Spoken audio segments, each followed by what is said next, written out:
Hello guys, welcome to my YouTube channel addictive PCM by Ajaan. और अगर तुम लोग नए हो तो सब्सक्राइब करो, वो जो लाल वाला बटन है उस पर फूट फेंक के मारो या फिर मोमबत्ती, मुझे नहीं पता, बस क्लिक हो जाना। गाइस, आज की वीडियो लेक्चर में हम लोग देखने वाले हैं structure of atom. Class 11th का स्ट्रक्चर ऑफ एटम केमिस्ट्री का टॉपिक, जो कि काफ़ी इंपॉर्टेंट है जेई और नीट पॉइंट ऑफ व्यू से। नीट की अगर मैं बात करूं तो 2 से 3 क्वेश्चन आते हैं, और जेई मेन की बात करूं तो मिनिमम 1 और मैक्सिमम 2 न्यूमेरिकल बेस्ड में भी आ जाता है ऐसे क्वेश्चन। तो ये काफ़ी आसान और इंटरेस्टिंग चैप्टर है, और हम लोग इस चैप्टर को बहुत ही एफिशिएंट तरीके से पढ़ने वाले हैं। मैं इस चैप्टर को 4 लेक्चर और या 4 वीडियोज़ में मैं निपटा दूंगा। चैप्टर को स्टार्ट करने से पहले मैं डीपीपीज़ के बारे में बता देता हूँ। तो जैसे ही मैं कोई भी पर्टिकुलर टॉपिक की वीडियो बनाऊंगा तो उसके बाद आपको उसके नीचे लिंक दिया होगा, उसमें से जाके आप पहले उस डीपीपी या फिर मटेरियल को फ़ौरन डाउनलोड करें। और वो जो मटेरियल है वो मैंने खुद बनाया है, ठीक है, किसी कोचिंग का डायरेक्ट नहीं छापा है। जो भी मैं पर्टिकुलर टॉपिक पढ़ाऊंगा उससे रिलेटेड मटेरियल होगा, और वो बहुत ही ज़्यादा एफिशिएंट, बहुत ज़्यादा एक कंसाइज मटेरियल है। आप किसी भी बड़ी कोचिंग में पढ़ रहे हो तो आप अपने टीचर्स को जाके भी दिखा सकते हैं कि ये मटेरियल कैसा है। और प्लीज़ उसको अंडर एस्टिमेट ना करें, बहुत ज़्यादा मेहनत बनी है उस मटेरियल को बनाने में।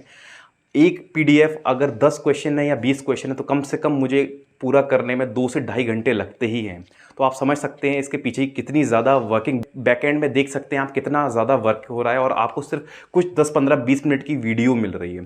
तो लेक्चर स्टार्ट करने से पहले मैंने डीपीपीज़ के बारे में बता दिया। तो आपको करना क्या है, पहले इस लेक्चर के नीचे लिंक दिया होगा, उसके डिस्क्रिप्शन में से डीपीपीज़ को डाउनलोड करें।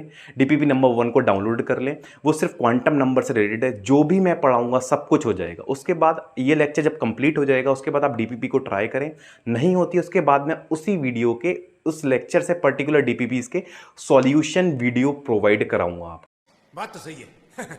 ओके, तो चलिए आज के देखते हैं।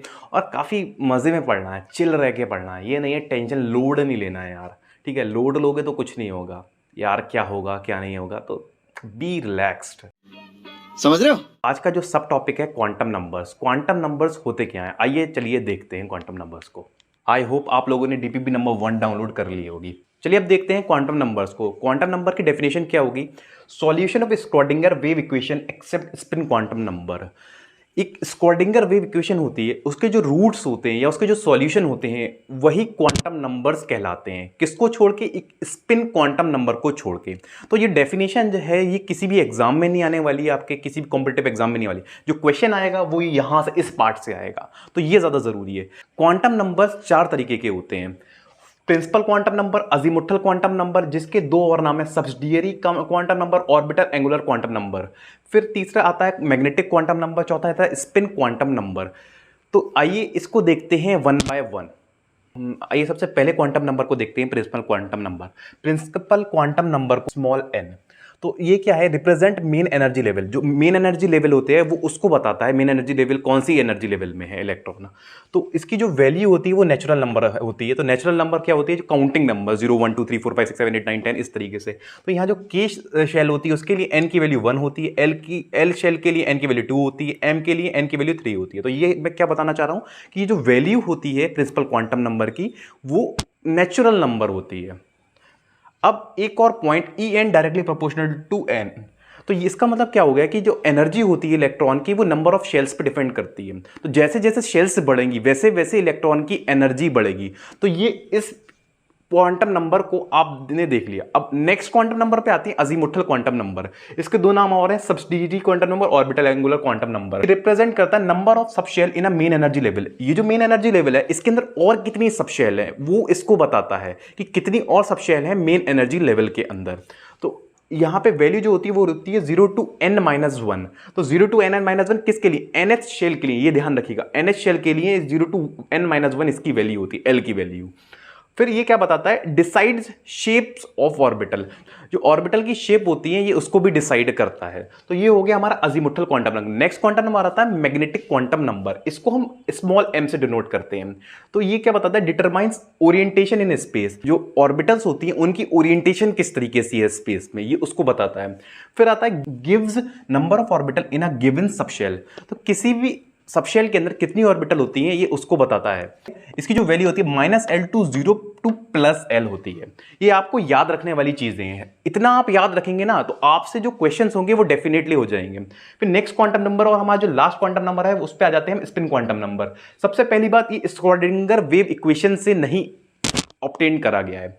फिर इसकी जो वैल्यू होती है वो +12 या -12। तो हमारे क्लासेस में या हमें टीचर्स अक्सर गलत पढ़ा देते कि +12 का मतलब ये हो गया जो इलेक्ट्रॉन है वो क्लॉकवाइज घूम रहा है, और -12 का मतलब वो है जो इलेक्ट्रॉन है वो एंटी क्लॉकवाइज घूम रहा है। पर ऐसा कुछ भी नहीं है, इसका कोई भी अस्तित्व नहीं है। नो क्लासिकल एनालॉग, ये सारी चीजें गलत है। मतलब ऐसा नहीं है कि हाँ ये जरूर है कि अगर -12 क्लॉकवाइज पर्टिकुलर इलेक्ट्रॉन के लिए, तो जो +12 होगा वो एंटी क्लॉकवाइज के लिए जरूर बताएगा। वह तेज हो रहा है। तो ये चीजें हो गई हमारा क्वांटम नंबर। एक बार हम इसको समराइज कर लेते हैं। पहला था प्रिंसिपल क्वांटम नंबर, दूसरा था azimuthal quantum number, magnetic quantum number, spin quantum number. इसको n से डिनोट करते हैं, इसको l से, इसको m से, इसको s से। इसकी जो वैल्यू होगी वो हमेशा नेचुरल नंबर होगी। इसकी वैल्यू होगी 0 to n - 1, इसकी वैल्यू होगी -L to 0 to +L, इसकी वैल्यू होगी +12 -12। ये जो है हमारा रिप्रेजेंट करता है मेन एनर्जी लेवल को। ये जो है ये हमारा सबशेल बताता है कितनी सबशेल है मेन एनर्जी लेवल के अंदर है। ये हमारा बताता है ओरिएंटेशन स्पेस में कितनी होगी, या फिर ये हमें बताता है कितनी ऑर्बिटल होंगी किसी गिवन सबशेल के अंदर। तो है क्या, यहाँ पे पहले हमारे पास शेल थी, उसके बाद शेल के अंदर आया हमारे पास सबशेल, और सबशेल के बाद आया ऑर्बिटल। तो शेल के बारे में कौन बताता है, तो प्रिंसिपल क्वांटम n बताता है। सबशेल के बारे में कौन बताता है, l बताता है। इसको कौन बताता है, ये बताता है m बताता है। तो ये हो गया। अब इस पे बेस्ड हम कुछ क्वेश्चन करते हैं, किस तरीके से हमसे क्वेश्चंस पूछे जाते हैं एग्जाम में। तो इसको आप एक बार अपने नोट्स में लिखें, प्रॉपर नोट्स बनाएं। ऐसा नहीं है कि इस वीडियो को देख लेने के बाद आपका हो जाएगा, ऐसा नहीं, कुछ भी नहीं होने वाला।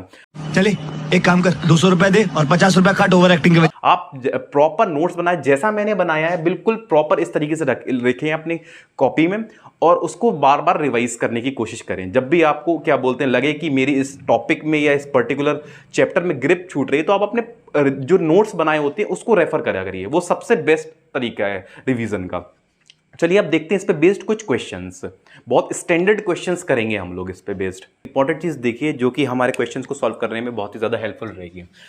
4p लिख रखा है, तो यहाँ पे जो क्वांटम नंबर्स होते हैं इसका हमें बोलेगा कि 4p के क्वांटम नंबर्स निकाल दो तुम, ठीक है। तो यहाँ पे ये जो चीज़ होती है ना, इसका जो कोफिशिएंट होता है वो हमारा प्रिंसिपल क्वांटम नंबर है। तो प्रिंसिपल क्वांटम नंबर कितना हो गया, n बराबर 4। क्वेश्चन नंबर 1 देखिए, which of the following set of quantum numbers is correct for an electron in 4f orbital. ये AIEEE 2004 में पूछा जा चुका है। एक और इंपॉर्टेंट चीज़, जो L की वैल्यू होती है, एक टेबल बना लीजिए, ये अपने नोट्स में लिखिए, 2 3 S P D।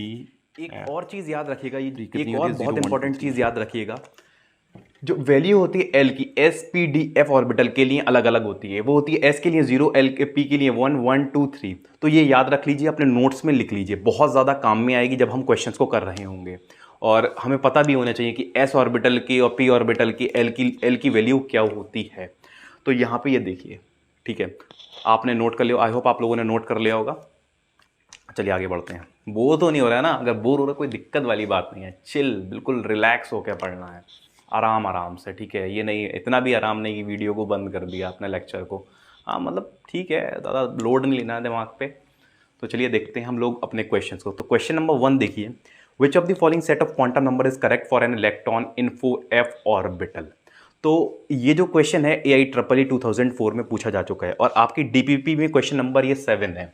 तो देखिए मैंने आपकी जो DPP है ना बहुत ज़्यादा कंसाइज बनाई है, ठीक है। तो प्लीज़ उस DPP को बहुत अच्छे से ट्राई करना, पर्टिकुलर टाइम जितना दे रखा है उस टाइमिंग में करना। ये जो छोटी छोटी चीज़ें हैं यही आपकी रैंक को बूस्ट करेंगी। 4f ऑर्बिटल के हमें क्वांटम नंबर्स निकालना है। तो देखो मैंने पहले ही बताया था n कितना हो जाएगा, प्रिंसिपल क्वांटम नंबर ये होता है कोफिशिएंट इसका, n बराबर 4। l क्या होगा, अभी मैंने बताया था SPDF, l की वैल्यू SPDF 0 1 2 3। तो f के लिए कितनी होगी, l कितना हो गया, इसके लिए f ऑर्बिटल के लिए हमारे पास 3। अब m क्या होगा, व्हाट इज m, m क्या होगा हमारे पास। तो देखो m होगा, हमें पता है m होता है -L to 0 + L। तो m की वैल्यू क्या क्या हो सकती है, -3 -2 -1 0 +1 +2 +3। ओके, तो यहाँ पे हमें ऑप्शन देखना होंगे। कि हमारे पास जो ऑप्शन है कौन सा करेक्ट हो सकता है। और स्पिन क्या होगा, एस की अगर मैं बात करूं प्लस हाफ या माइनस हाफ कुछ भी होगा। ऑप्शन नंबर सी हमारा राइट आंसर हो गया। ये तो लेटेस्ट न्यूज है। 4p5 के क्वांटम नंबर्स निकाल लो फिफ्थ इलेक्ट्रॉन के लिए, फॉर फिफ्थ इलेक्ट्रॉन। तो देखो किस तरीके से निकालेंगे हम लोग। n की वैल्यू कितनी हो गई 4, ये रहा है coefficient. S P D F बना लो 0 1 2 3 l के लिए। p के लिए कितनी हो गई इसके लिए वैल्यू, इस l की वैल्यू हो गई हमारे पास 1। अब मैंने बोला फिफ्थ इलेक्ट्रॉन, तो देखो यहाँ पे इलेक्ट्रॉन p ऑर्बिटल जो होता है उसका अभी हम लोग पढ़ेंगे आगे, तो इस तरीके की होती है। तो 5 इलेक्ट्रॉन को फिल करेंगे अगर हम लोग सारे रूल्स को लगाने के बाद, तो इस तरीके से इलेक्ट्रॉन की फिफ्थ इलेक्ट्रॉन किस में आया, इसमें आया।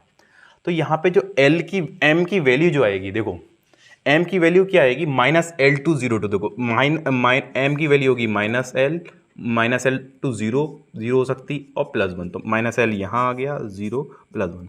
तो यहाँ पे M के लिए फिफ्थ इलेक्ट्रॉन के लिए क्या वैल्यू आ गई 0।